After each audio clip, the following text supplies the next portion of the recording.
Halo semuanya, kita kembali lagi bersama saya Adrian. Sebelumnya saya ucapkan terima kasih kepada teman-teman yang udah hadir di sini ya. Wah ini luar biasa teman-teman, ada Kak Jasman, Kak Afi, dan Kak Laila ya. Dan teman-teman yang lainnya yang mungkin nanti akan bergabung menyusul ya, atau menonton ini di rumahnya masing-masing. Atau siapapun teman-teman para humaners yang mengikuti kegiatan ASR ini. Oke teman-teman, kita review sedikit ya tentang pertemuan part 1 atau yang pertama yang lalu, actual self versus ideal self. Intinya kita ini merasakan konflik batin ya atau gangguan psikologis karena terganggu apa yang kita lihat dan apa yang kita dengar. Dalam tanda kutip, ideal self ini adalah tuntutan sosial yang mengharuskan mengikuti yang sudah distandarisasi ya. Misalkan usia 25 harus A, harus B, harus sudah nikah misalkan, harus punya pekerjaan atau hal lainnya lah. Nah, namun pada realitanya terkadang memang tidak bisa digeneralisasi atau disamaratakan. Kalau semua orang itu harus A gitu. Namun kita kan sudah dalami ya bahwasanya setiap orang itu unik seperti apa yang selalu disampaikan oleh ASR di visi misinya ya, dan di logonya nih. Ah, authentic human. Di sini kan manusia otentik. Di sini kita menawarkan bagaimana caranya untuk menjadi manusia yang unik, manusia yang memang bahasa enaknya itu be yourself ya, menjadi diri sendiri. Walaupun ini sangat klise gitu ya, bahwasanya ya memang benar harus menjadi diri sendiri, tetapi pada faktanya di lapangan, di sosial, kita sulit untuk menyuarakan bahwa nih gua gitu, ini saya sangat sulit sekali itu ya karena adanya standarisasi sosial. Kalau kita tidak mengikuti apa yang seharusnya dilakukan pada umumnya, ya kadang kita di judgment atau dinilai sebelah mata ya. Ya situ mah beda gitu ya. Atau mungkin kita dijauhi atau dalam proses pendewasaan kita, apalagi ini teman-teman Gen Z ya yang udah usianya 20 tahun ke atas, lambat laun pertemanan kita semakin berkurang gitu ya. Dan mungkin hanya orang-orang tertentu yang benar-benar dekat atau bestian dengan kita. Dan hanya hitungan jari mungkin ya, yang memang benar-benar bisa mengerti kita. Walaupun seutuhnya tidak ada satupun yang bisa mengerti dengan keadaan kita ya. Ya pada akhirnya kita perlu untuk melakukan introspeksi gitu ya, atau ya refleksi diri atau muhasabah diri untuk lebih intim yang seperti udah saya katakan kemarin ya, bahwasannya latihan yang baik itu adalah jujur pada diri sendiri ya. Ya itu diungkapkan oleh Sigmund Freud ya dalam bukunya, bahwasannya dalam menangani pasien atau kliennya itu perlu mengutarakan sebebasnya gitu ya. Entah itu remeh-temeh atau benar, salah, tidak perlu dikhawatirkan gitu ya. Ceritakan apa adanya lah. Ya, karena semakin kita jujur pada diri kita sendiri, semakin kita membantu untuk mengenal diri sendiri sampai akhir hayat ya. Ingat sekali lagi kalau mengenal diri sendiri itu tidak ada kata final ya, tidak ada kata selesai. Kita harus terus belajar memahami diri kita sendiri.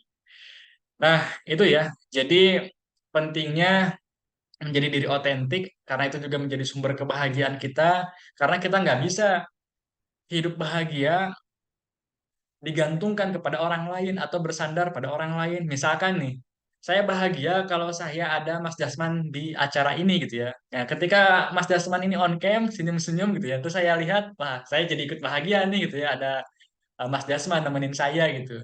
Tapi kalau misalkan Mas Dasman nggak ada di sini gitu ya, dia nggak hadir karena ada kesibukan lain, terus saya sedih gitu. Wah, ini nggak ada Mas Dasman nih, ini gimana ya? Nah, tentu kan kalau misalkan kebahagiaannya ada di orang lain ya, maka kita akan sangat sulit sekali gitu ya untuk bisa benar-benar merasakan menghayati kebahagiaan itu. Maka penting sekali untuk kita menciptakan kebahagiaan versi diri sendiri gitu ya. Atau biasa yang kita sering dengar dengan istilah self reward ya. Kebahagiaan itu kan bisa diciptakan, bisa dicari gitu ya. Misalkan teman-teman kalau udah selesai ngerjain tugas A, tugas B, maka saya akan nonton drakor, atau saya akan nonton ke bioskop, atau jajan makanan A, B, C, atau minuman yang memang kalian suka gitu ya. Nah, jadi intinya kebahagiaan sebenarnya bisa diciptakan ya, kalau itu menurut eksistensial yang memang sering kita bahas di ASR ya. Kebahagiaan sekali lagi itu ada di diri kita sendiri. Nah, dan berkaitan dengan actual self ya, menjadi diri yang sejati, ini sekali lagi ya, perlu proses teman-teman ya. Karena tantangannya tadi ya, standarisasi sosial itu yang mengharuskan tuntutan A, B, C, D gitu. Tentu di sana kita perlu bertahan ya untuk apa, bertahan mendengarkan kritik-kritik atau mungkin ya hal-hal saran-saran dari paling utama pastinya orang tua gitu. Yang pertama orang tua, terus juga mungkin kalau yang punya ada anggota keluarga, kakak atau adik gitu, terus mungkin saudara-saudara lainnya, terus teman-temannya, bestinya, ayangnya. Tentu ini akan banyak sekali pendapat-pendapat ya, atau mungkin dari dosennya, dari gurunya, atau dari atasan tertentu. Ini tentu bisa mendistrak apa yang sebenarnya kita mau gitu. Walaupun dalam tanda kutip mereka sebenarnya pengen yang terbaik juga untuk kita, walaupun terkadang tidak selamanya sama dengan realita atau kondisi kita. Jadi sekali lagi, dengan bentrokan antara hidup yang harus sesuai dengan standar sosial dengan hidup yang ini gimana saya gitu ya. Saya maunya ini, saya maunya itu, tapi ini bentrokan gitu ya dengan standar sosial ini. Makanya itu disebutnya konflik batin antara ekspektasi dan realita gitu. Nah, bagaimana cara mengatasinya? Yaitu merawat konflik internal itu dengan banyak cara ya, seperti yang sudah saya sampaikan gitu, dengan journaling, Anda mencatatkan gitu ya, atau nulis, terus juga bisa tadi ya self talk, ngobrol dengan diri sendiri, atau meditasi. Selain meditasi juga bisa ya misalkan self hipnosis atau hipnoterapi, terus mindfulness. Ya, intinya teman-teman lebih intim lah dengan diri sendiri ya. Oke, selanjutnya apa ini? Ada yang ini ya, live ya. Oke, mungkin jaringan ya. Nanti kita lanjut lagi lah. Nah, teman-teman, ekspektasi dan realita ini sampai akhir hayat itu akan sangat terasa sekali ya gangguannya, ujiannya. Apalagi kita kan punya nafsu gitu ya, ada hasrat-hasrat, keinginan-keinginan yang memang terkadang misalkan apa ya, kita pengen kaya ya, pengen good looking. Terus realitanya dompetnya tipis gitu ya. Waduh, kemarin 99 mau beli skincare tapi uangnya aduh hanya pas buat perut doang gitu ya.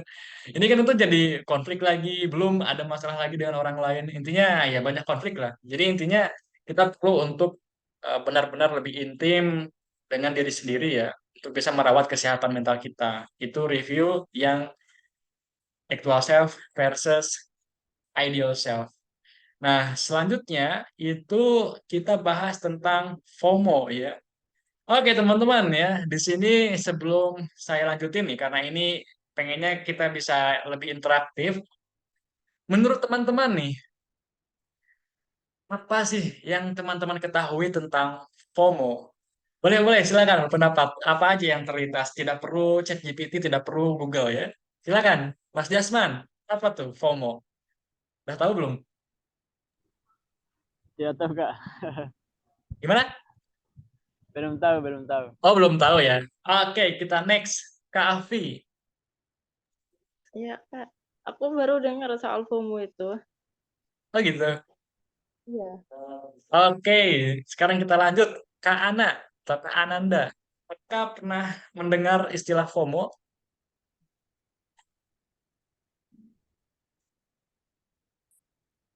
Halo Kak Ananda.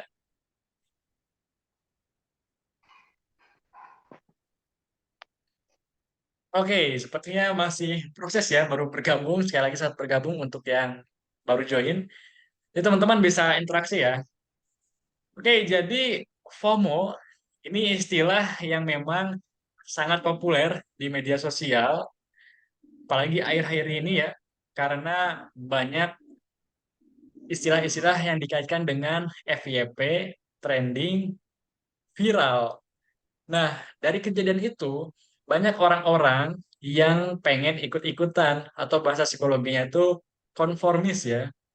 Jadi kalau misalkan orang ikut gerakan gaya-gaya tertentu di TikTok, orang-orang yang lain merasa takut tertinggal, cemas gitu. Waduh, hari ini gua belum bikin konten joget-joget yang musiknya lucu itu. Nah, makanya ikutan. Terus ada juga yang upload nih tentang pencapaian hidupnya gitu ya.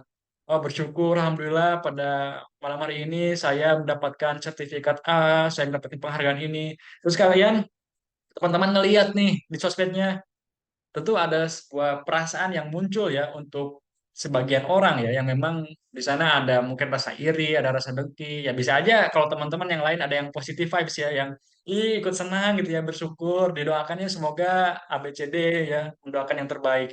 Namun ada juga yang memang orang jadi merasa takut tertinggal ya. Ada juga yang termotivasi, wah, saya juga ini harus bisa memperbaiki diri nih untuk bisa dapat sertifikat itu supaya bisa mencapai misalkan apa lulus gitu ya, lulus kuliah, terus selanjutnya biar bisa bekerja di plat merah misalkan. Ini kan menjadi sebuah kompetisi ya untuk para pengguna sosmed. Nah, namun ternyata ya kalau kita kaji istilahnya pelan-pelan gitu ya, singkatan dari FOMO itu fear of missing out ya. Maksudnya itu ya kita memiliki rasa kecemasan, ketakutan akan ketertinggalan dari hal-hal yang memang up to date gitu ya, yang viral, yang trending, khususnya memang berkaitan dengan media sosial, teman-teman. Nah, FOMO itu memang sering mengakibatkan kita gangguan psikologis seperti tadi yang udah disebutin ya, cemas, terus juga ada juga bahkan yang depresi gitu. Kenapa bisa depresi? Karena ketika dia ikut-ikutan nih ya, upload upload yang lagi viral, terus dihujat tuh sama netizen, ngerasa dibully, ngerasa depresi, gak mau buka sosmed lagi, atau dan lain-lainnya lah. Nah, ini memang sering terjadi sampai saat ini, teman-teman ya. Ini sekali lagi, benang merah ya dari kenapa kita membahas tentang FOMO, karena banyak sekali orang-orang, khususnya anak-anak muda atau Gen Z atau Gen Z ini, sulit mengenal jati dirinya. Karena keputusannya itu bukan berdasarkan pikiran dan hati nuraninya sendiri, namun berdasarkan apa yang dikatakan oleh orang lain atau ikut-ikutan karena orang lain telah melakukan itu. Nah, dengan adanya ASR, dengan kita menawarkan otentisitas ya atau menjadi manusia otentik, kita mengajak orang-orang untuk percaya terhadap dirinya sendiri bahwasanya kita itu unik, memiliki potensi dan bakatnya masing-masing. Tidak peduli orang lain mencapai A, mencapai B, mencapai C, namun kita fokus pada improvement diri kita atau self development kita. Nah, ini udah sering diajarkan ya bahwasanya ada 5 hal gitu ya cara untuk kita bisa fokus pada pengenalan diri kita. Yang pertama, fokus pada apa tujuan hidup kita. Ini memang sangat spiritual banget gitu karena ada juga yang setiap saya coaching gitu ya teman-teman dari ASR, jawabannya itu apa tujuan hidup untuk beribadah gitu. Selain beribadah, ada juga yang unik gitu. Jawabannya itu saya adalah doa dan harapan orang tua. Ada juga yang seperti itu unik banget ya. Selanjutnya ada yang memang berkaitan dengan yang hal umum. Saya ingin menjadi orang yang bermanfaat atau bermakna. Ini juga sesuai dengan visi misi ASR ya, Authentic Human and Meaningful Life. Terus ya ingin ada yang sesuai cita-citanya, misalkan ada yang jadi dokter atau psikolog, terus juga profesi-profesi lainnya lah. Nah itu satu ya, kita perlu memiliki harapan, tujuan, supaya nggak kehilangan arah. Bayangin aja teman-teman misalkan pesan ojek online, terus pas pesan ojek online, teman-teman ditanya tuh sama ojolnya, mau kemana Kak? Nggak tahu gitu. Atau sebelum ada ojol lah, sebelum datang juga, kita pas cek aplikasi kan klik tujuan ya mau kemana. Kalau misalkan kita nggak ada tujuannya, tentu kan kita bingung ya mau kemana gitu. Nah, makanya yang paling utama perlu kita fokus pada apa tujuan kita. Nah, terus yang kedua itu identitas ya.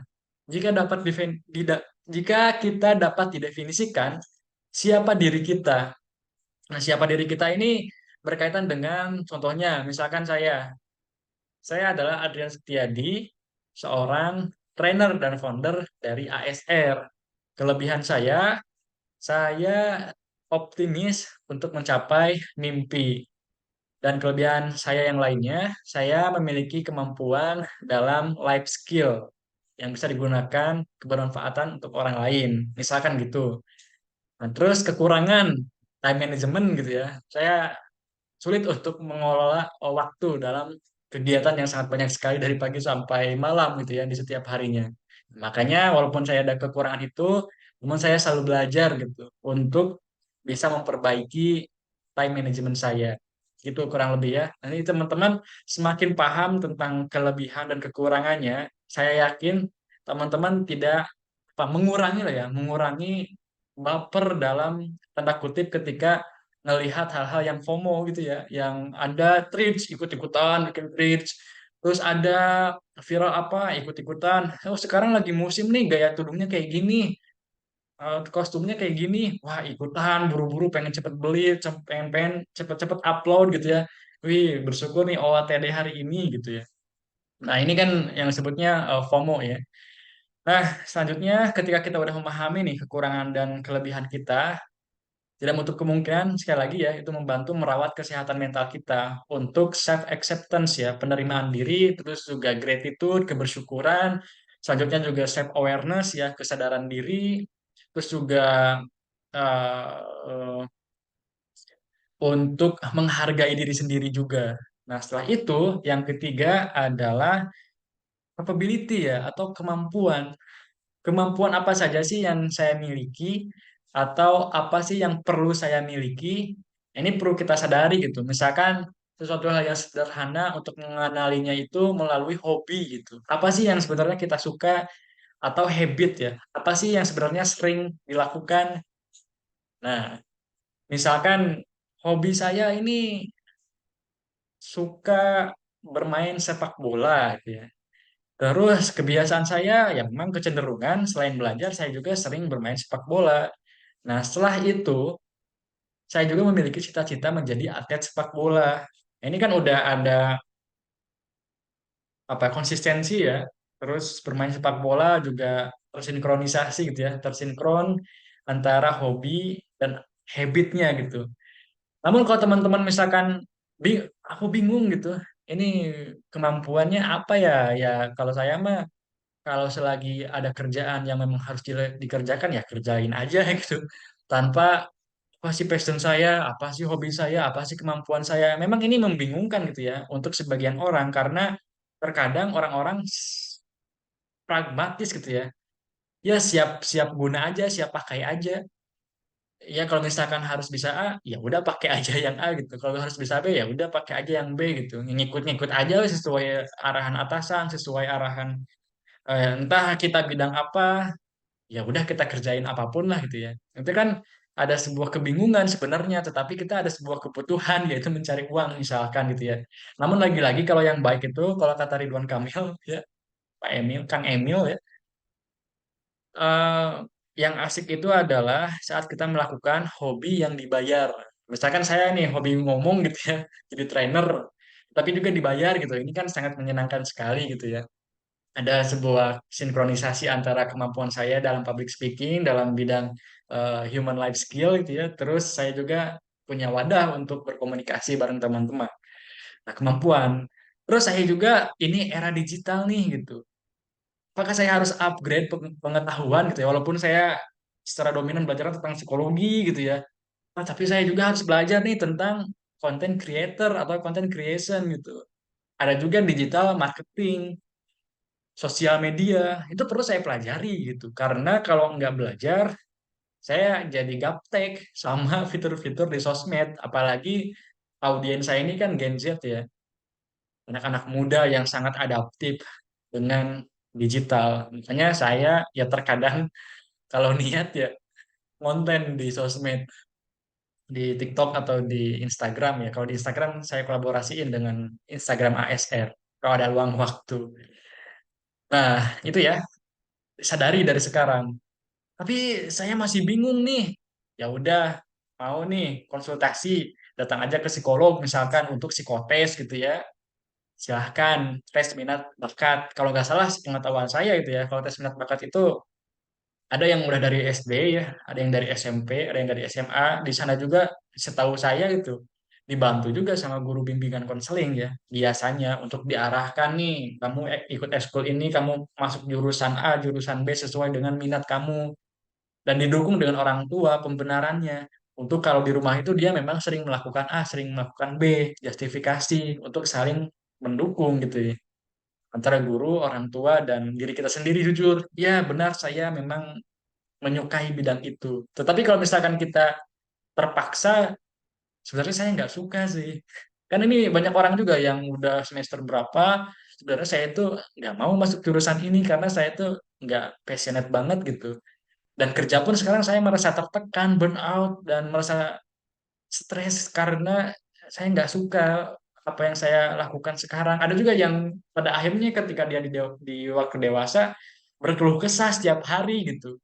Jadinya protes-protes gajinya rendah, pekerjaannya banyak, terus juga harus melakukan pekerjaan yang lain, terus banyak hal masalah-masalah yang akhirnya jadi menumpuk di usia dewasa. Makanya penting sekali untuk apalagi untuk teman-teman yang masih muda nih ya, untuk yang SMA dan hal lainnya itu pastiin temukan sesegera mungkin ya apa yang memang menjadi hobi kalian. Oke, itu kemampuan ya teman-teman. Terus selanjutnya ada lingkungan, environment atau ya pergaulan. Karena saya yakin pergaulan itu sangat penting sekali teman-teman ya. Apalagi teman-teman yang sekarang lagi masih di kampus, terus yang udah di tempat kerja, itu harus membangun hubungan yang baik ya. Karena kita nggak pernah tahu kalau teman kita itu ada yang jadi presiden misalkan, atau ada yang jadi artis gitu ya, selebgram, atau dia punya perusahaan. Tidak menutup kemungkinan kita bisa mendapatkan rekomendasi dari orang yang di dalam perusahaan itu dan itu bisa lebih cepat kita masuk pekerjaan ya. So kalau dalam bahasa sarkasnya itu orang dalam gitu. Tetapi di sisi lain memang rekomendasi itu lebih baik ya, rekomendasi atau referral. Karena hal itu bisa membantu mempercepat kepercayaan ya bahwasanya orang tersebut itu udah dijustifikasi untuk orang yang merekomendasikannya. Ya walaupun kalau secara objektif ya memang harus berdasarkan seleksi yang ketat gitu. Harus persyaratan A, persyaratan B yang harus dilakukan. Nah, sekali lagi lingkungan ini sangat berdampak sekali teman-teman karena ini bisa menjadi mitra bisnis kita atau kita juga bisa saling membantu. Misalkan di sini ada Kak Sandy, terus ada Kak Jasman. Oh, Kak Jasman ada di Sulawesi Tenggara. Oh, Kak Sandy ada di misalkan di Jawa gitu. Oh, kita kolaborasi nih, kita bisnis apa gitu. Itu juga di sana di Sulawesi Tenggara ada ini gak? Ada misalkan ada mangga manis gak atau mangga yang harum gak? Wah, ini nggak ada, coba kita kirim gitu ya untuk kita jualan di sana atau dan hal lainnya lah ini bisa jadi kolaborasi ya karena kalau di zaman era digital ini kita nggak kolaborasi atau nggak collab ya nggak collab lah sangat sulit sekali teman-teman ya untuk bisa survive di era digital ini makanya saya sekarang juga kolaborasi dengan para trainer di ASR ya ada sekitar 10 sampai 12 trainer yang nanti akan masuk ke training-training di ASR ya mulai bulan Oktober. Jadi di sana ada ahli-ahli lainnya, ada psikolog, ada trainer, ada ahli mind art, ada ahli bisnis, ada ahli desain. Nah, ini perlu dikolaborasiin karena saya pun otentiknya ya membahas tentang actual self resource gitu, tentang manusia otentik dan hidup bermakna. Ya lebih ke self development lah aslinya gitu. Secara saya dikenal oleh banyak orang. Nah, lingkungan ya, tadi sekali lagi kita pun perlu masuk komunitas, teman-teman. Kenapa? Karena kalau kita belajar sesuatu di rumah secara otodidak, terus kita belajar di kampus juga cuman ya beberapa SKS gitu ya, pertemuan keluar kelas cuman 1 sampai 2 jam, ketemu lagi sebentar-sebentar. Nah, kita juga perlu masuk komunitas atau organisasi. Nah, di luar sana kan sekarang banyak yang hype-nya itu dengan kata volunteer dan magang. Nah, itu juga sebenarnya bisa menjadi add value ya, nilai tambah untuk kalian, untuk teman-teman yang bisa menjadi portofolio juga. Nah, itu penting ya, di sana kita bisa mendapatkan pengalaman baru dan portofolio lah. Nah, itu lingkungan ya, karena lingkungan itu sangat penting sekali. Kalau ya lingkungannya positif, bisa aja itu membantu kita menjadi positif juga. Ya salah satunya gabunglah di komunitas ASR gitu. Nah, yang kelima, itu ada karya apa yang ingin teman-teman buat, karena itu untuk legacy atau warisan.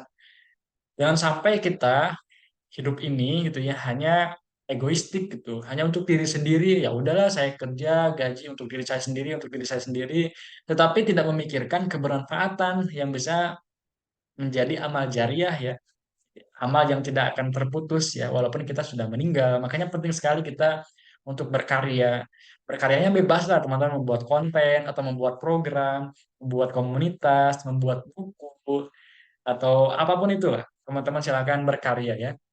Nah, itu bagaimana cara untuk kita bisa lebih intim dengan diri sendiri ya. 5 hal tersebut bisa teman-teman jawab ya dan bisa dideskripsikan. Sebenarnya masih banyak ya pertanyaan-pertanyaan yang lainnya yang bisa dikembangkan. Nah, teman-teman ya, dengan hal itu kita bisa mengatasi FOMO itu ya. FOMO yang tadi udah saya sebutkan ya, bahwasanya sebenarnya manusia itu sadar gak sadar memiliki kecenderungan merasa cemas, takut tertinggal oleh orang lain. Apalagi ya sesuatu hal yang memang itu berdampaknya positif gitu. Ya kayak misalkan ada banyak orang yang di seusia kita, seangkatan kita, misalkan 23, 24, udah pada punya pekerjaan, udah pada nikah. Tentu ini akan kita ya sadar gak sadar otomatis ya untuk sebagian orang ya ini merasakan kecemasan tersendiri ya. Waduh, ini gimana ya, kepikiran, khawatir sama masa depan, atau tiba-tiba menyalahkan masa lalu. Oh, sudah dulu. Coba kalau saya nggak gini, coba kalau saya nggak gini, menyalahkan gitu ya. Orang tua saya tuh, pemerintah sih, orang lain sih. Bisa jadi kayak gitu teman-teman ya. Karena ya teman-teman merasa cemas. Waduh, ini gimana gitu, orang lain udah pada jauh nih. Tapi saya ketinggalan.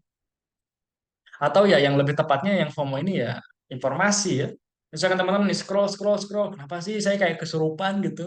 Secara tak sadar saya memiliki kecenderungan untuk mengisi waktu untuk scrolling, scroll scroll scroll yang membuat ya memang ada saya merasa terhibur dengan konten-konten tertentu, tetapi ada juga yang membuat saya menjadi iri, dengki ya, dan saya marah-marah tanpa sebab. Tapi ada juga yang nggak tahu kenapa sih saya mas scroll gitu yang menikmati aja lihat-lihat tuh ya gitu karena saya apa namanya tuh ya gabut deh saya gabut aja kak gitu saya nggak tahu ini harus ngapain ya tadi karena teman-teman tidak memiliki apa tujuan hidupnya yang tadi udah dibahas 5 hal ya yang penting perlu teman-teman tegaskan dan perlu teman-teman jawab dan terus refleksikan sampai akhir hayatnya. Nah, terus apa sih tanda-tanda atau efek samping atau dampak negatif dari FOMO ini? Tentu yang pertama ini gangguan kesehatan mental kita ya, mental health. Bisa menyebabkan apa? Pertama, anxiety ya, cemas. Terus kedua, depresi. Ketiga, stres. Yang keempat, apa lagi ya? Bisa menyebabkan juga bunuh diri, teman-teman. Percaya atau tidak percaya, karena kita frustasi, nggak bisa ngikutin hal-hal yang memang lagi hype, lagi tren, FYP.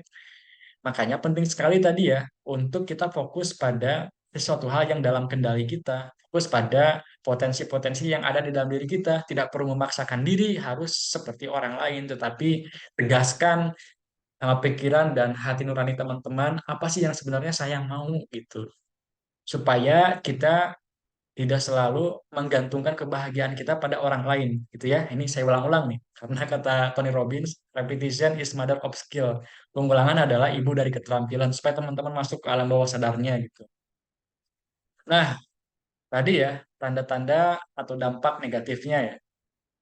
Nah, terus juga kita bisa terdistraksi waktu ya, time management.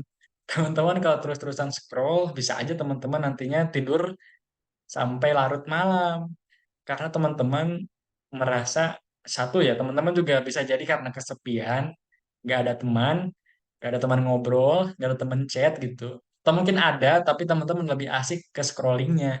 Nah, ini tentu bisa mengakibatkan kita jadi waktunya tidak teratur ya antara makan, minum, tidur, terus juga produktivitas yang lainnya. Ini kan kalau kata World Health Organization atau WHO, kesehatan mental itu kan yang paling utama adalah kita merasa bahagia, kita merasa sehat secara fisik dan mental.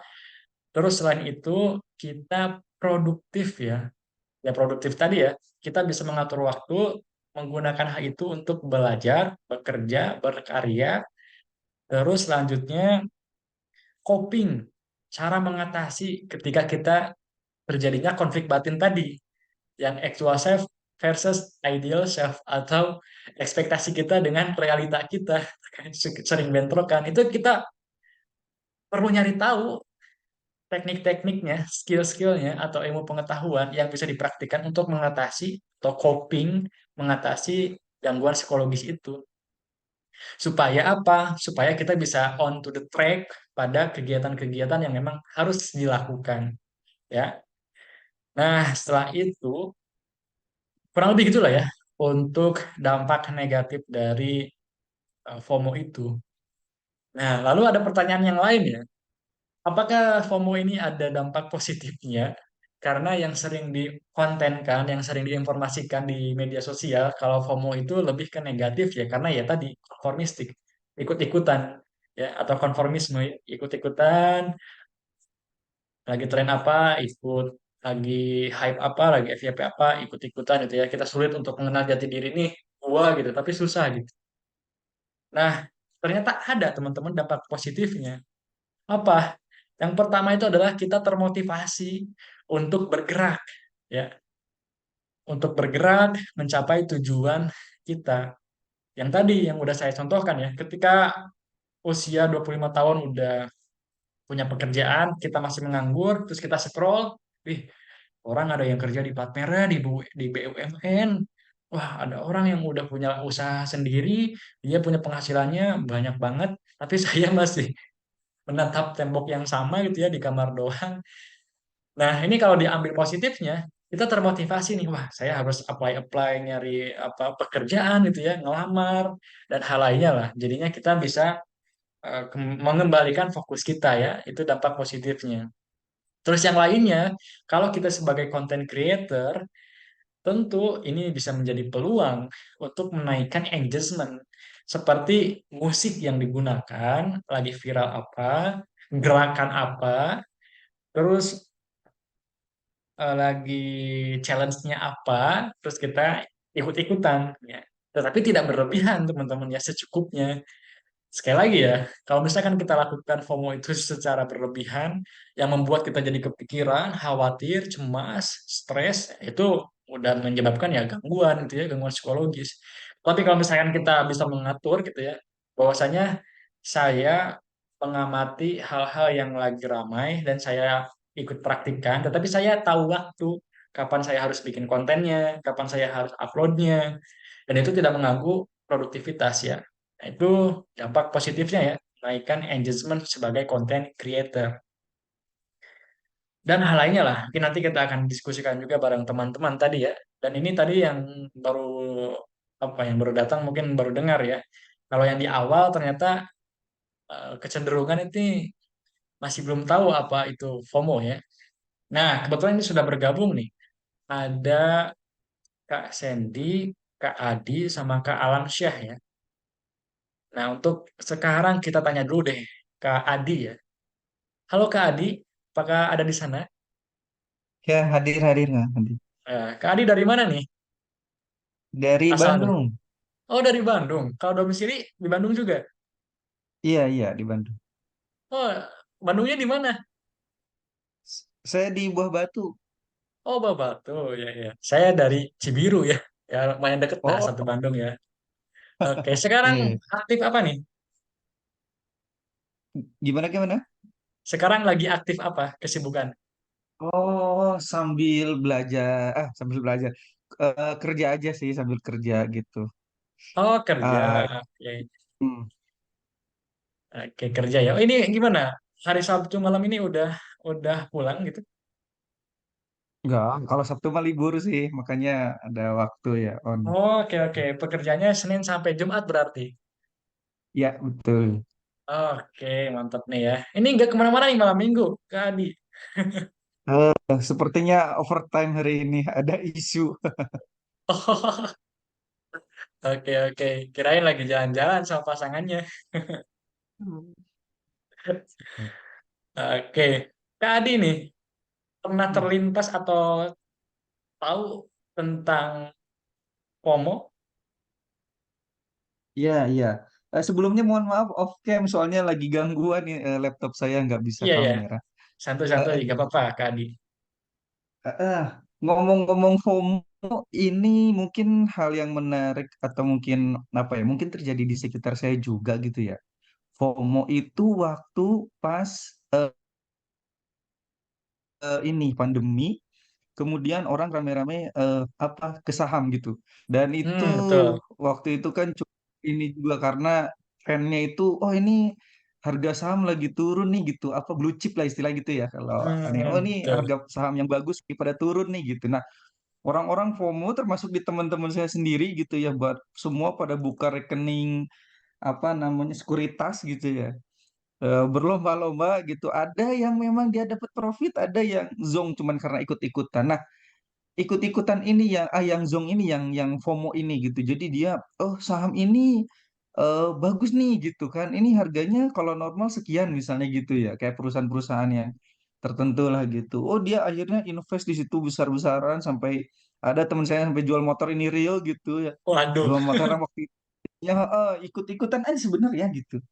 Nah, itu terus ketika apa namanya mulai mulai agak sedikit perlahan normal lah ya pandemi PPK PPS apa PSBB udah mulai longgar dan lain-lain. Nah, itu baru mulai harganya kan baru ketahuan tuh. Karena sebelumnya FOMO. Nah, itu ada yang FOMO seperti itu gitu sampai ada yang jual barang-barangnya gitu karena ikut-ikutan itu tadi gitu, ikut-ikutan kayak nggak mau ketinggalan kan. Oh, ini lagi rame di lagi saham nih rame ya. gitu kan. Eh, Waktu itu kan yang saham naik kan pas pandemi itu ini ya medical kan. Hmm, Saham-saham hmm. medical itu kan Ya betul naik betul. harga. Jadi orang-orang benar-benar begitu angsur-angsur normal, istilahnya pandeminya juga nggak terlalu seketat dulu. Nah, harga realnya jadi, nah banyak tuh yang boncos lah kalau kita sebutnya gitu ya.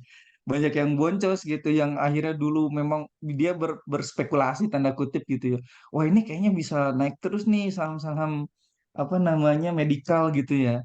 Karena pandemi kan, taunya turun ya udah gitu. Nah itu mungkin salah satu kondisi real cash FOMO ya di lingkungan saya Betul. gitu terjadi pada waktu pandemi itu Pandemi. gitu. Kalau saat ini yang dilihat oleh Kak Adi gitu, yang dilakukan FOMO saat ini apa? Yang terlihat di khususnya media sosial. Suka main sosmed gak scroll-scroll, Kak Adi? Scroll sih scroll tapi nggak terlalu sering Gak sih ya. terlalu ya? Cuma Hmm, ya lihat-lihat aja ya pernah. Maksudnya setiap hari ada tapi nggak intens gak juga. terlalu sering lah ya, bisa mengatur waktu ya, mengontrolnya ya. Karena memang bekerja juga ya. Iya. Iya, iya. Apa sih yang sekarang orang-orang kayaknya ngikut gitu. Ketika ini ngikut kayak nggak apa ya? Apa contohnya yang dilihat di Yang sosmed? dilihat mungkin karena saya kebetulan bekerja di bidang IT ya, jadi Hmm, hmm. sering banget tentang bootcamp, bootcamp IT Oh, gitu kan sering ada. bootcamp, oh ya.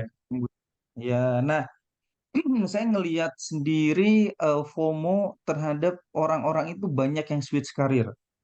Ini pun Hmm, terjadi hmm. di lingkungan saya. Maksudnya teman-teman gitu ya, teman-teman kantor juga ada yang dia FOMO juga switch karir, Kak, tapi tidak mengukur kondisinya gitu karena switch karir ke IT dari non IT itu tidak sesederhana itu gitu nggak sederhana Betul. oh ya memang banyak bootcamp iya gitu dan bootcamp sekarang udah banyak banget Banyak bersebaran gitu banget. istilahnya dari Betul. harga yang murah gitu ya Dan tanda kutip itu sampai harga yang mahal mahal banget. gitu banyak banget gitu dan fun fact-nya kebetulan saya sekarang lagi barengan juga ikut masuk di timeline sama nih ikut apa soft skill barengan juga saya Hmm. ikut di DTS Pro A Kominfo. Hmm, Nah, ya, ya, tahu, tahu.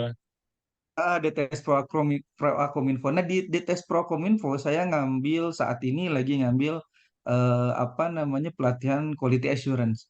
Nah, fun Ah, fact-nya pelatihan ini banyak orang yang tidak punya background IT dan ya IT mungkin ya IT sebelumnya gitu. Jadi ada yang apalah gitu bidangnya nggak nyambung gitu dan rata-rata pernah ada satu sesi perkenalan itu ditanya kenapa ngambil ini gitu. Kalau saya mungkin karena ya relate lah dengan pekerjaan IT jadi pengen tahu aja lebih lanjut mendalami bidang meskipun itu sedikit berbeda dari pekerjaan sehari-hari tapi itu berelasi. Nah, banyak justru bisa dibilang 60%-an lah kan waktu itu. Itu justru karena switch karir, pengen switch karir karena ngelihat lowongan kerja IT itu banyak gitu kan, rame gitu. Di LinkedIn di mana itu banyak banget gitu, lowongan IT gitu dan perusahaan startup banyak kan berdiri. Nah, kayak gitu. Jadi saya ngelihatnya FOMO itu tetap ada aja sih dalam generasi ke generasi tidak hanya kalau tadi betul. saya ngalamin pernah di pandemi gitu. Nah ternyata setelah pandemi ada lagi ke FOMO-an yang lain gitu yang FOMO dalam bentuk yang lain gitu. Bahkan Titik ini yang menurut lain. saya lebih dangerous dibanding FOMO waktu pandemi yang itu yang ikut-ikutan Hmm, saham gitu. hmm, Karena switch career ini kan apa ya kalau kita runut panjang itu berpengaruh ke ekonomi umum gitu. iya, Kalau banyak betul. pengaruhnya ketika tidak siap switch karir kan dan banyak lain halnya gitu yang akhirnya dia ekspektasi wah saya bisa switch karir nih bisa pindah ke IT gaji lebih gede misalnya gitu. Tapi ternyata dianya sendiri nggak siap, cuman pengen ikut-ikutan aja, modal sertifikat aja gitu. Saya pernah ikutan bootcamp ini nih gitu.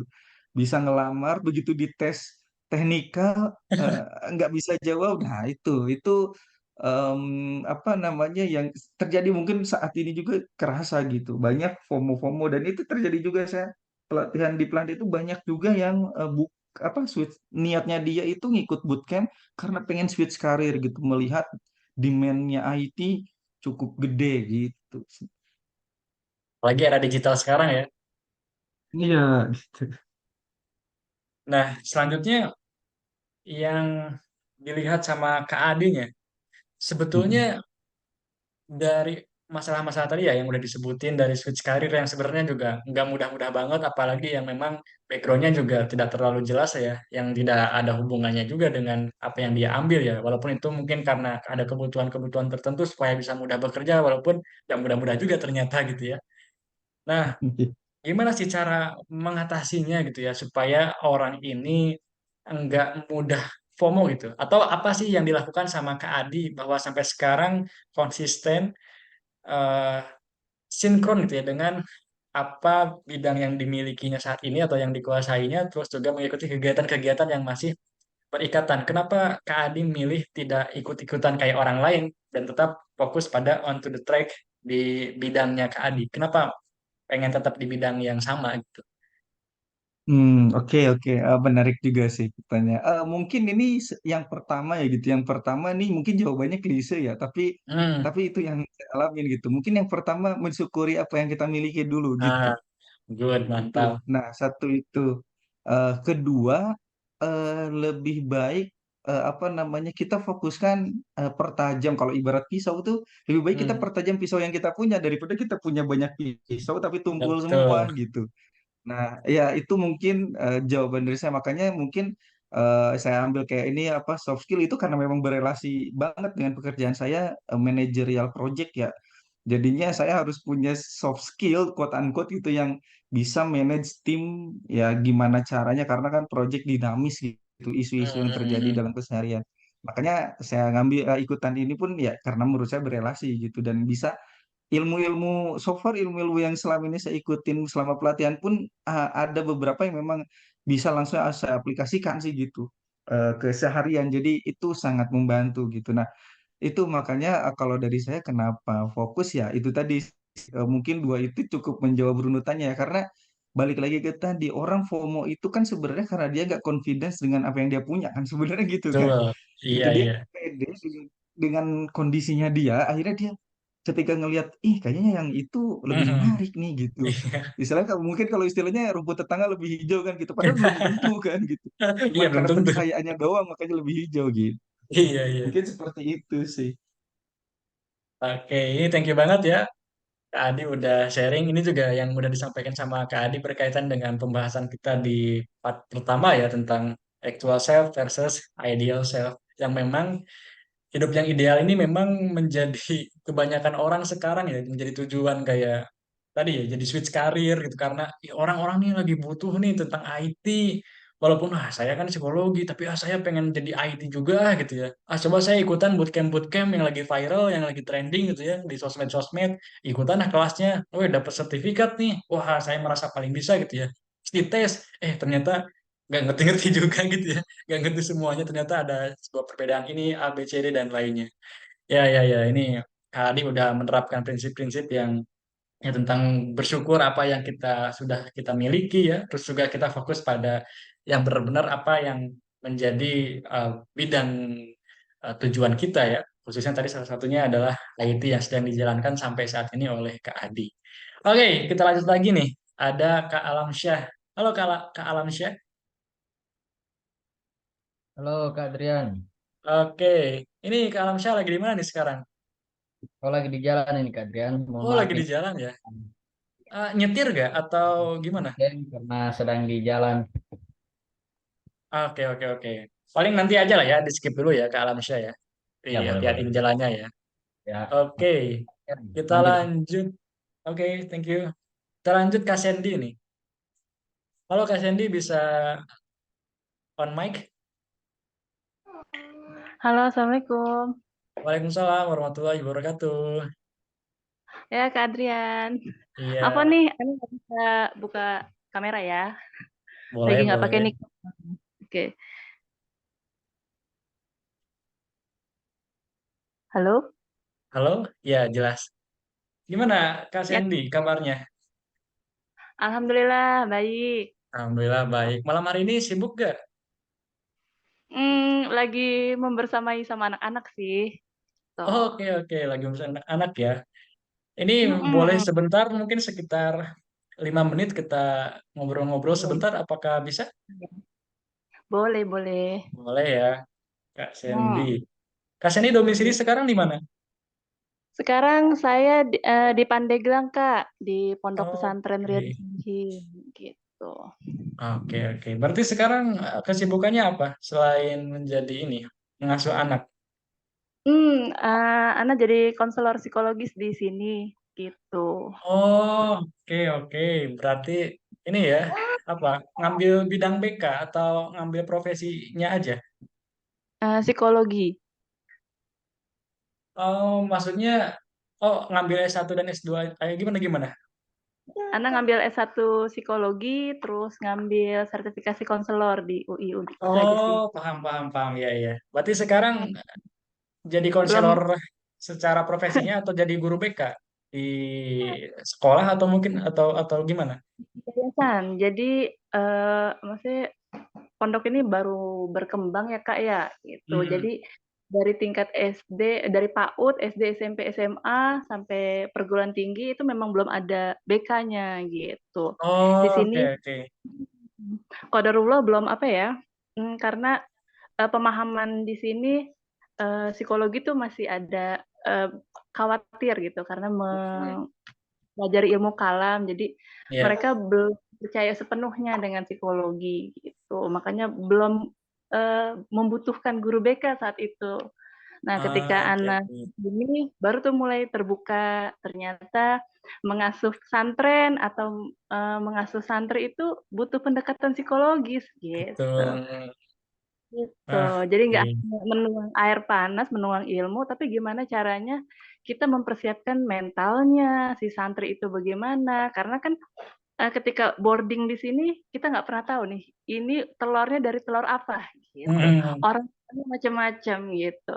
Sedangkan teman-teman musyrif di sini, taunya hanya menuangkan ilmu, gitu. Dia nggak tahu nih, cawannya terbuat dari apa, dari mana kayak gitu. Makanya sedikit-sedikit Kak gitu, lagi merintis. Oke, wah keren banget ya menjadi Mm-mm. perintis di sana. Wah, ini juga Iya. jadi apa? Menjadi apa ya namanya tuh? Jadi cahaya dalam kegelapan lah ya, dalam informasi tentang psikologinya dengan adanya Kak Sandy di sana pelan-pelan sedikit demi sedikit bisa menjadi ya kebermanfaatan ya di sana. Oke Kak Iya. Sandy, wah ini kayaknya kalau saya ngejelasin tentang FOMO kayaknya udah gak perlu dibahas lagi ya sama Kak Sandy ya. Oh, Mungkin jangan Kak Sandy bisa begitu. ngejelasin. Nggak begitu Kak. Itu sama-sama Kak. Tuh, Oke banyak oke hal yang aku nggak tahu, Kak Adi tahu gitu. Sharing aja. oke. Ini kebetulan kita mau nanya-nanya nih yang Apa tuh? dialami apa yang dialami sekarang apa tentang FOMO gitu. Mm-mm. Setahu atau ya sepengalaman Kak Sandy gitu, entah itu di daerahnya atau mungkin dari apa sering scroll sosmed gak? Kalau aku karena ini apa namanya coba punya batasan gitu dalam diri. Hmm, Eh, udah bisa karena mengatur waktu ya. bisa ngatur waktu karena kan kita Hmm, tahu ya efek kalau udah nge-scrolling gitu kan kita overstimulate gitu Kak iya gitu. betul betul. Banyak ini, banyak konten ini, ih pengen deh jadi ini, ih pengen deh jadi ini gitu. Iya. Pengen deh jadi ini gitu. Kita punya bakat sedikit tentang gambar, ngelihat lagi masalah Canva dan segala macam, Hmm. muslimah apa konten kreator, ilustrator, jadi pengen. Akhirnya potensi kita yang besar yang lain kelupa gitu. Jadi aku lebih ke ngebatasin diri di apa ya sedikit-sedikit journaling apa yang aku punya yang potensinya dipresentasiin gitu. Kita punya kemampuan ini A B C D. Nah, dari A B C D itu kita presentasiin gitu. Mana yang paling besar, mana yang udah pernah kita pelajari, mana yang udah pernah kursus lah atau apa gitu. Nanti baru deh misalnya yang minimal di atas 80%, oh aku punya keterbakatan ini nih yang paling besar. Itu yang aku misalnya aku apa namanya catat lagi. Aku harus follow akun-akun yang berkaitan dengan hobiku dan minat dan bakatku ini gitu. Jadi lebih terarah Kak. Jadi nggak mudah scrolling gitu. Karena memang ini aku juga kaitannya sama ibu-ibu zaman sekarang nih, karena aku ibu-ibu Hmm, nih ya. iya iya. Karena aku ibu-ibu nih. Ini penyakit ibu nih gitu. Ibu-ibu tuh sekarang FOMO itu bukan hanya di anak-anak muda, tapi Hmm. FOMO itu juga udah jadi apa ya berpengaruh sama ibu-ibu. Ibu-ibu tuh ya karena kebebasan media sosial, terus ada background mungkin suaminya sibuk kerja dan segala macam. Akhirnya nggak ada tempat cerita, gitu kan, stres, larinya tuh ke scrolling, gitu. Di sini aku juga konsultasi buat umahatnya gitu. Ketika mereka cerita, aku bisa scrolling ini Kak Sandy, IG gitu kan. Itu dari jam 9 sampai jam 2 malam. Kok bisa? Gitu. Dan Iya mereka betul betul. ketika ditanya, kok bisa gitu? Kenapa performa melayani suaminya bisa menurun? Oh, pas ditelusuri ternyata habis murojaah anak-anaknya tidur, dia tuh nggak ikut tidur gitu. Tapi scrolling gitu. Apa yang dia lihat, terus konten-konten, meskipun kontennya tentang apa namanya self improvement atau kontennya yang bermanfaat, tapi nggak ada yang nyerap di dia. Hmm. Bayangkan dari jam 9 sampai jam 2 malam scrolling apa? Ketika ditanya apa yang scrolling, nggak ada. Terus scrolling apa lagi tuh marketplace, Hmm. masukin keranjang nggak ada yang di check out. Itu PR ibu-ibu tuh. Kenapa? Gitu. Karena mereka stres gitu. Yang aku tangkap FOMO itu bisa jadi karena kecemasan, ada stres, yang nggak apa teman-teman ibu-ibu rumah tangga itu nggak bisa ngerilis emosinya, nggak punya teman berbagi, suaminya sibuk. Akhirnya dilampiasinnya tuh ketika anak-anak sudah tidur, mereka scrolling. Terus apalagi nih, yang aku tangkap lagi itu masalah scrolling itu akhirnya jadi beban mereka gitu loh. Keuangan, ekonomi pas-pasan ngelihat di media sosial misalnya tentang eh, apa tuh dekorasi-dekorasi rumah gitu. Itu jadi kecemasan juga tuh Kak. PR banget tuh gitu. Akhirnya jadi suka marah-marah ke anaknya, efeknya kenapa gara-gara rumahnya begini. Terus berkaitan juga dengan keuangan. Dia pengen rumahnya itu se-estetik di Instagram. Padahal kemampuan uangnya nggak cukup gitu. Iya, Ya iya. itu efek-efek, nggak bisa ngelihat apa yang ada di potensi di dalam. Sekarang tuh ibu-ibu sekarang tuh menurut dia nggak bisa berpikir realistis gitu. PR. Makanya aku suka koreksi. Rumah tangga yang bahagia itu bukan ibu yang bahagia, tapi ibu yang realistis. Gitu. Kalau kita realistis pasti bahagia. Itu sih. Oke, ada lagi Apalagi yang mau Kak? disampaikan dari Kak Sandy? Ya itu aja sih yang aku tangkap FOMO di kalangan ibu-ibu gitu. Sama kalau di pondok pesantren apa ya? Mungkin sisi positifnya kali ya kalau di pesantren itu kalau FOMO gitu. Nah, kalau di pesantren kan kalau di pondok putra ini misalnya siapa nih yang berprestasi, siapa nih yang punya akhlak Hmm, baik. Nah, itu iya. karena mereka cemas, khawatir apa namanya nilainya, terus Hmm, jadi aktif mereka apa namanya jadi punya sisi positif Kak gitu. Meskipun kayak misalnya termotivasi lah mengucap ya. termotivasi kayak misalnya adabnya mengucap salam. Hmm. Mereka nggak terbiasa, tapi karena di sini begitu dan orang yang punya adab baik di sini lebih disayang, jadi mereka ah mau kayak gitu, mau ucap salam. Karena di sini bukan hafalan ya, tapi kalau adab yang baik pasti disayang sama musrif gitu. Lebih dekat sama musrif, lebih dimudahkan segala urusannya. Akhirnya mereka jadi ikut-ikutan tuh, meskipun mereka tanpa sadar penting gak sih efeknya ke gue ucap salam gitu. Tapi karena itu jadi ikut-ikutan gitu Kak. Itu aja sih. Oke, oh, ini thank you banget ya Kak Sandy udah sharing dalam tadi ya di pesantren, terus juga ibu-ibu, dan tentu Kak Sandy tersendiri, terus juga tadi ada Kak Adi juga sudah bisa mengatur waktu, apa yang paling penting, terus juga apalagi Kak Sandy juga memiliki kapasitas kemampuan yang memang bisa diaplikasikan untuk dirinya sendiri dan untuk anaknya gitu ya. Wah, keren banget ya Kak Sandy, terima kasih. Oke, Barakallahu fiik. kita lanjut lagi nih. Siapa lagi nih yang belum ditanya ya? Kak Jasman tadi belum terlalu tahu ya, atau udah ada gambaran Kak Jasman ketika tadi udah teman-temannya sharing tentang FOMO. Apakah mungkin di sana di Sulawesi Tenggara sudah kebayang apa yang FOMO di sana, Kak Jasman? Ya, udah kebayang semua. Boleh tuh cerita dong.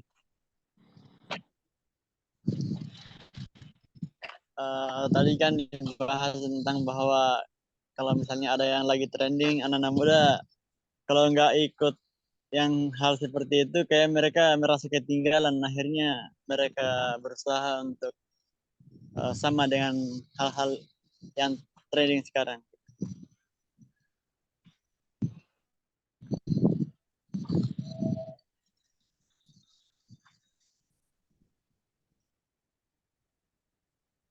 Kalau Mas Jasman sendiri gimana?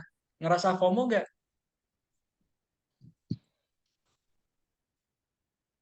Pengen ikut-ikutan juga kayak sama yang lagi rame?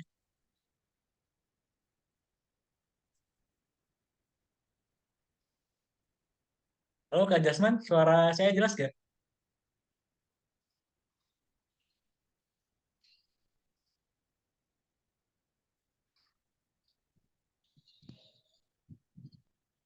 Maaf Kak, maaf, jaringan tidak bagus. Oke, oke, oke. Ini nih dari Kak Sandy ya, atau dari Mbak Sandy. Boleh tuh mampir katanya ke pondok pesantren ya di Riyadus Solihin, Pandeglang ya. Wah, itu bisa tuh bersilaturahmi ya. Kita sekarang punya relasi ya dari Pandeglang. Oke. Oh, banyak banyak kawan ya, banyak teman-teman di sana. Oke. Kemarin saya 3 minggu di Banten. Oh, oke, oke. Apa main bersama teman atau ada saudara di sana?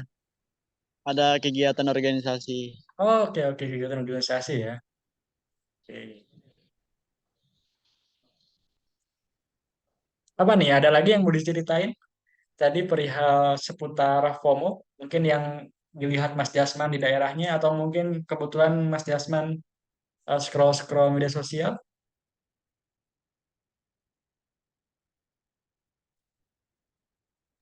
Saya malas scrolling media sosial. Kalau misalnya Wah, buka kayak YouTube atau Instagram ya cari saja yang produktif seperti podcast seperti itu.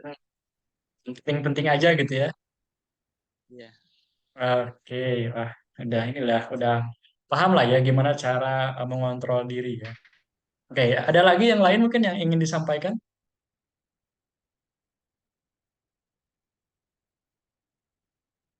Tahu sudah?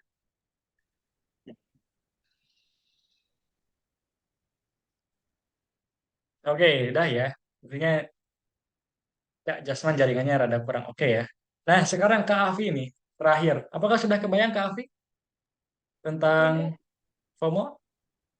iya sudah baru paham soal FOMO itu. Apakah Kak Afi sendiri merasakan atau mungkin sudah menemukan caranya biar nggak FOMO pada hal yang negatif? Kalau ke FOMO-nya sih enggak, cuma saya tuh Hmm. sering scroll sosmed, cari lowongan, terus apa Hmm. webinar gitu. Yang saya Jadi perlukan itu apa aja. Itu udah ada aja sih. sudah tahu tujuan gitu ya. Iya, dari Hmm. setelah ikut webinar ini jadi ada pandangan ke depannya tuh saya harus gimana gitu. Oke oke oke oke. Kalau yang dilihat nih di sosmed atau teman-temannya apa nih contoh FOMO yang Nggak dilihat ada, sama Kak. Kavi? Oh nggak ada ya? Udah. Kalau teman saya yang lebih FOMO ada. Hmm. Tentang apa ya? Tentang TikTok suka ikut-ikutan kayak ada yang Oh. viral apa gitu Hmm. ya, itu diikuti gitu Kak. Selalu bikin video terus habis itu diupload di TikTok sama Instagram juga. Kadang saya juga pernah diajak itu, saya kurang suka sih kalau soal apa tuh TikTok. Hmm. Oke, ada lagi mungkin yang ingin disampaikan terkait seputar tentang FOMO? Apa ya? Nggak ada sih, cuma pengen Ya, lebih tahu soal ini. Itu aja. oke, thank you for sharing Kak Afi, Kak Jasman, Kak Sandy, dan Kak Adi ya. Wah, luar biasa ya. Dan ini memang kecenderungan sepertinya yang ikut-ikut kelas di FOMO ini ya, yang 42 ini, teman-teman, alhamdulillahnya ya, kita bisa ya berjuang lah ya, berproses untuk bisa mengontrol diri ya. Apalagi kalau bahasa umumnya itu sekarang informasi ini sangat membanjiri ya, membanjiri pikiran kita saking banyaknya. Apalagi tadi kata Kak Adi ya, banyak kegiatan-kegiatan webinar, terus bootcamp yang ya dari mulai gratis sampai harga yang mahal, itu tentu ngebuat orang jadinya pengen ikut-ikutan ya, daftar-daftar walaupun terkadang tidak ada hubungannya dengan pekerjaannya gitu ya. Dalam tanda kutip yang memang dia sangat jauh sekali lah gitu ya. Switch karirnya. Bahkan sampai dia juga malah jadi bingung ya pas dia ngelamar pekerjaannya. Oke teman-teman ya, itu seputar tentang FOMO ini sangat menarik sekali ya. Tadi pengantar sudah, terus dampak negatifnya juga sudah, dampak positifnya juga sudah, terus sharing dari teman-teman untuk interaktif juga sudah ya. Nah ini ada waktu 10 menit lagi teman-teman untuk diskusi ya. Barangkali ini ya, jika ada yang teman-teman ingin sharing lagi atau menawarkan solusi, atau teman-teman ingin memberikan saran ya, atau mungkin ada kritik-kritik tertentu yang ingin disampaikan ya terkait FOMO, ataupun di luar itu juga silakan ya jika ada yang ingin memang didiskusikan ya seputar tentang human talk ya, obrolan tentang manusia lah. Kita gunakan waktu 10 menit ini untuk berdiskusi ya. Ya, saya yakin juga teman-teman di sini bisa saling membantu ya. Misalkan di sini tadi teman-teman yang lain ada yang mau ikut berpendapat juga disilakan gitu ya. Jika ada teman-teman ya. Jika tidak, mungkin nanti akan langsung ditutup ya untuk diakhiri acara pada malam hari ini. Oke teman-teman, waktunya 9 menit lagi. Jika ada yang ingin didiskusikan, disilakan ya. Boleh via kolom chat juga boleh unmute. Oke, oke, untuk Kak Jasman ya. Oke, hati-hati di jalannya ya Kak Jasman ya. Semoga selamat sampai tujuan.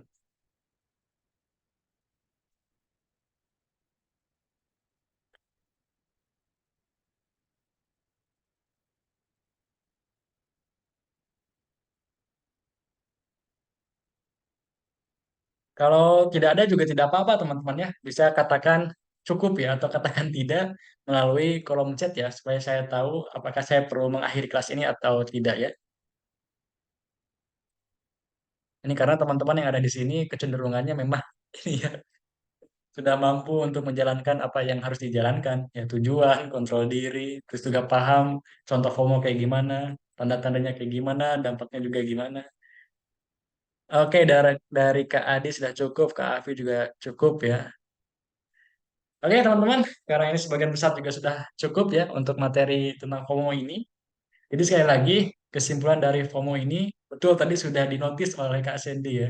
Bagaimana intinya kita keywordnya self-control ya, atau bagaimana kita bisa mengontrol diri. Walaupun itu memang tidak mudah teman-teman, apalagi memang di dalam diri kita itu ya selain akal pikiran yang memang bisa dilatih gitu dengan ilmu pengetahuan, dengan praktik tindakan kita, namun ada nafsu kita yang ini memang selalu menjadi ujian ya, entah rasa malas atau kalau kata Freud itu kita mengikuti rasa kesenangan gitu, rasa kepuasan yang memang pada akhirnya ya kita nggak pernah puas gitu ya. Ketika kita terus scroll, lah kita ngerasa senang, senang, senang, terus scroll, akhirnya nggak ada ujungnya gitu. Karena kita ya fokus pada nafsu kita.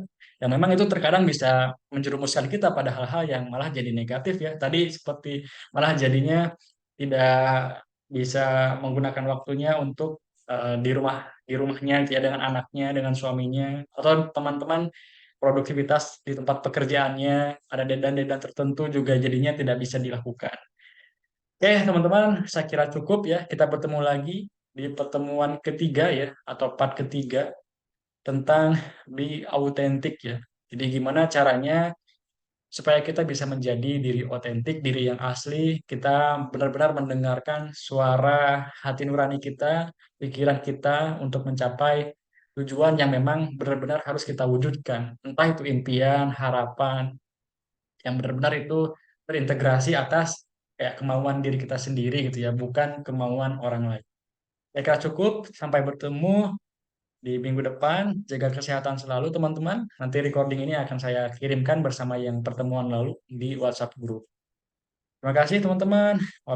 Wabillahi taufiq wal hidayah. Wassalamualaikum warahmatullahi wabarakatuh. Selamat malam, selamat malam minggu teman-teman. Happy weekend. Malam, terima kasih. Terima kasih Selamat Kak Adi, malam. Kak Dendi, Kak Afi. Iya.